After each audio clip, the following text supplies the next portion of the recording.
Mga kapatid, magandang gabi po sa inyong lahat. Hindi na po natin mapipigilan ang pagdating ng maraming electric vehicles na yan.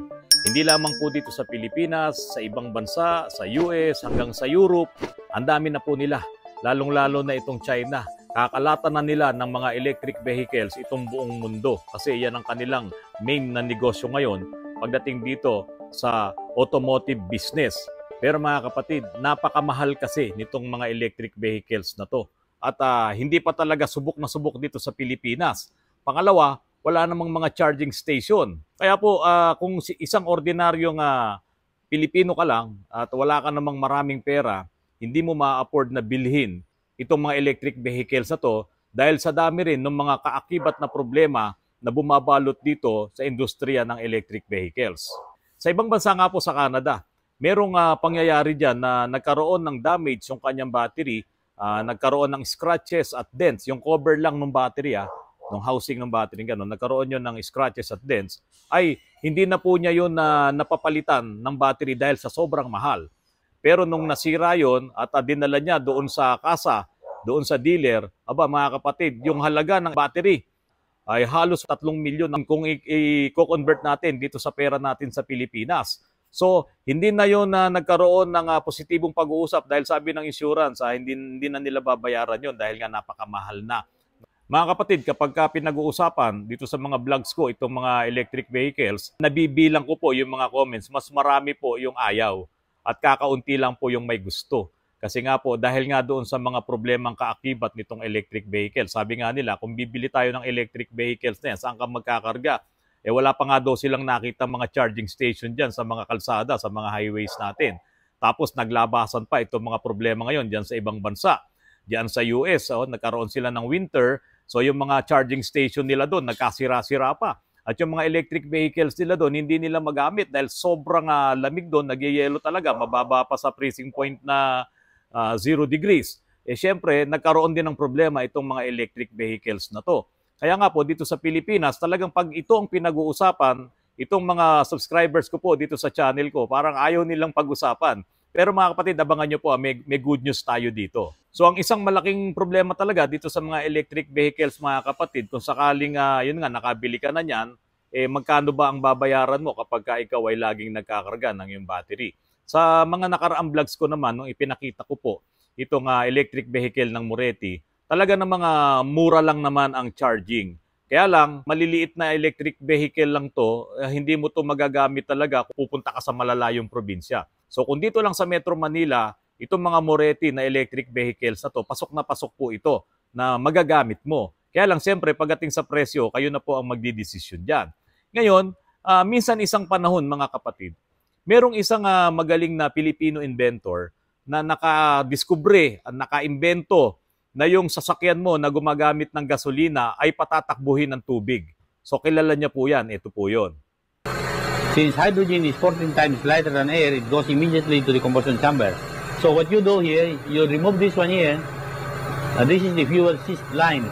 You remove this, the engine stops. You smell.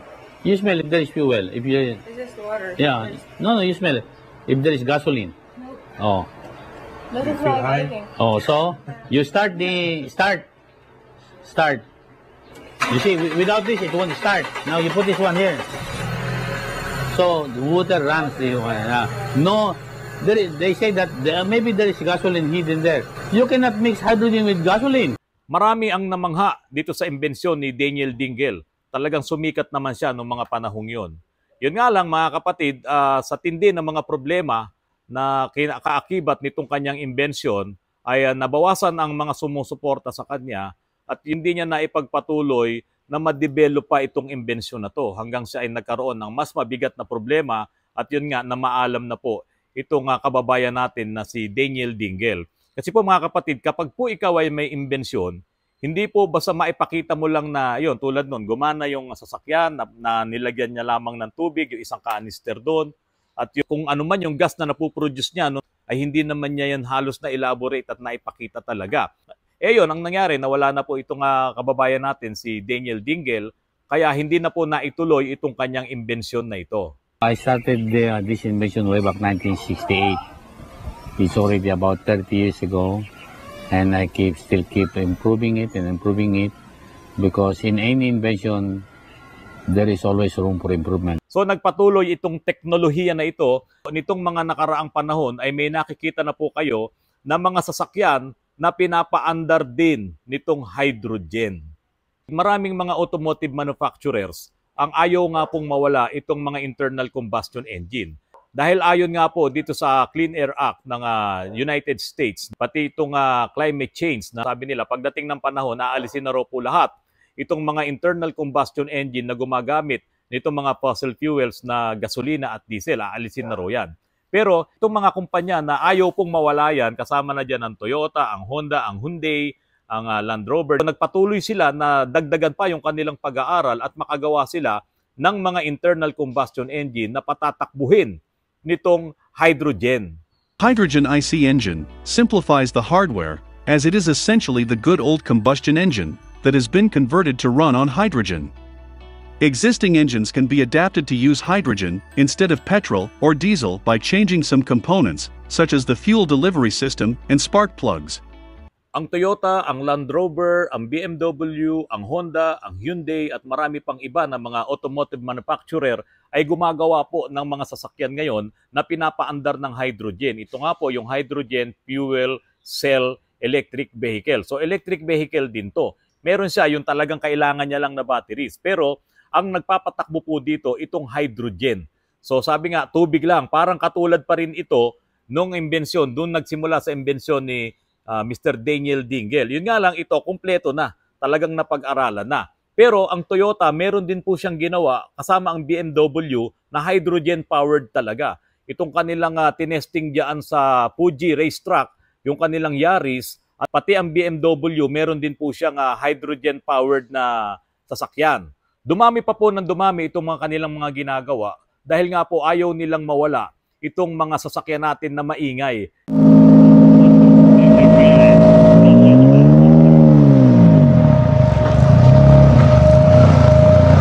Nandun pa rin yung ingay. Nandun pa rin yung combustion. Yun nga lang, wala na tong ini-emit na lason. Kasi po sa electric vehicle, talagang wala po kayong maririnig na ingay. Mga kapatid, mas magiging epektibo at katanggap-tanggap dito sa Pilipinas, no? Para sa akin, itong mga hydrogen fuel cell electric vehicle. Kasi nga po, ito na mga gumagawa nitong mga electric vehicle na powered ng batteries na ginagawa ng China, pati diyang Tesla. Maramot naman sila sa technology. Di katulad nitong hydrogen fuel cell na electric vehicle, talagang ang magiging gatong mo dito ay tubig. Tapos mako-convert lang at magiging hydrogen. So kung dito po sa Pilipinas, mas tatanggapin yan ng mga Pilipino. Kaya lang, yun nga ang problema.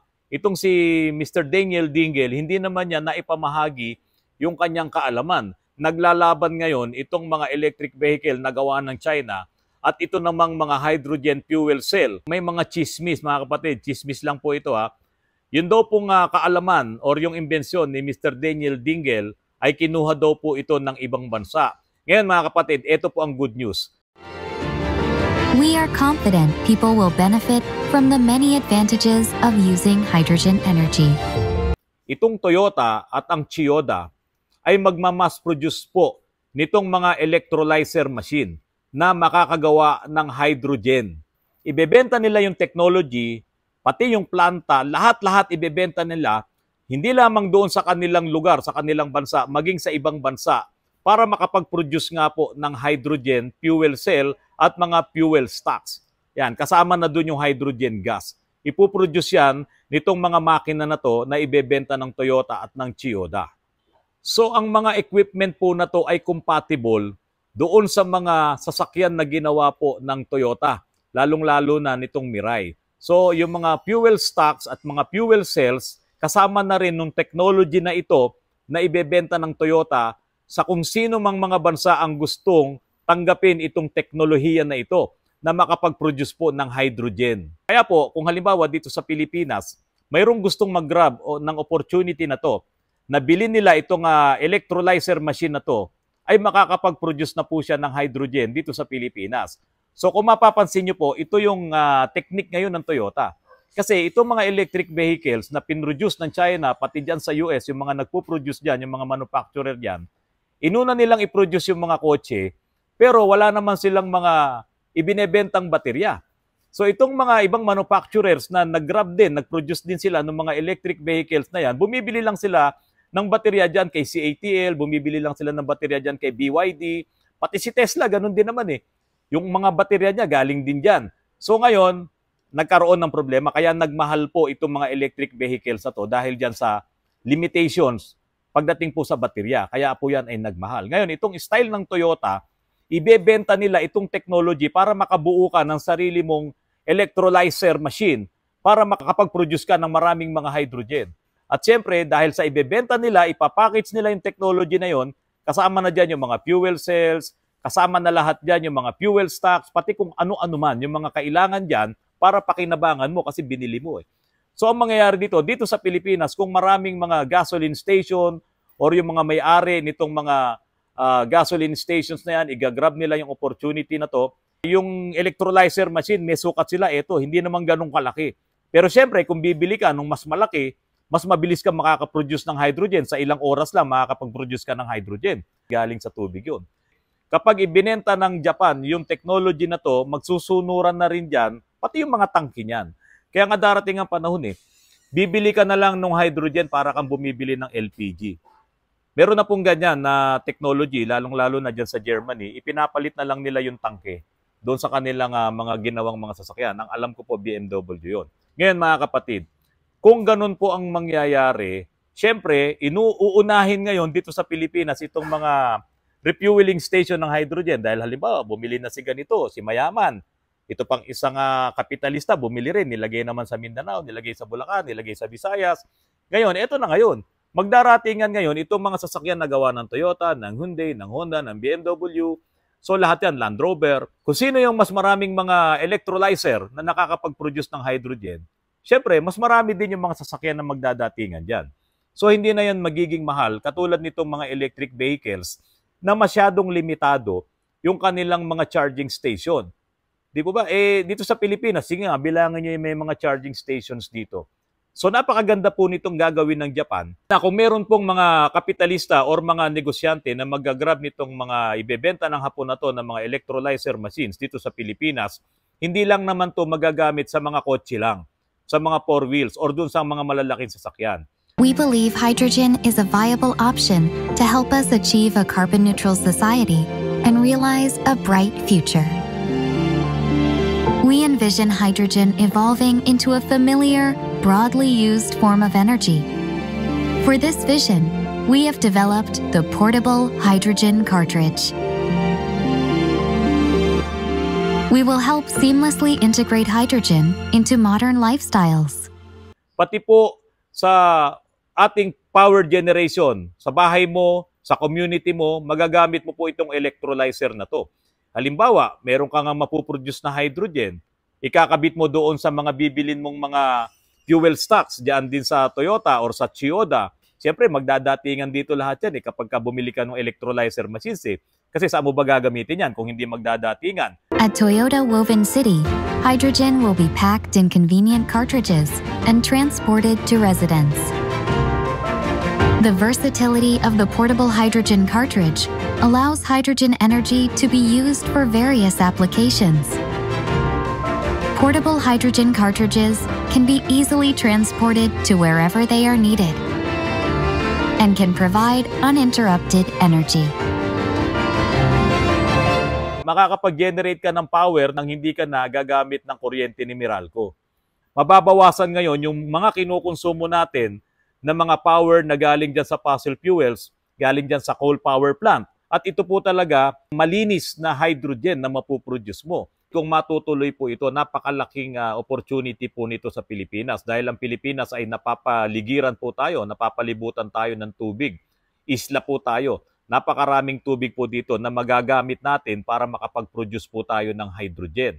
Kaya mga kapatid, tututukan po natin to dahil kapag ito po ay nagkatotoo na, sunod-sunod naman na yan. Pag nandito na yung electrolyzer machines na yan, kasabay na dyan na ibebenta rin ng Toyota yung mga produkto na paggagamitan mo nitong mga electrolyzers na yan.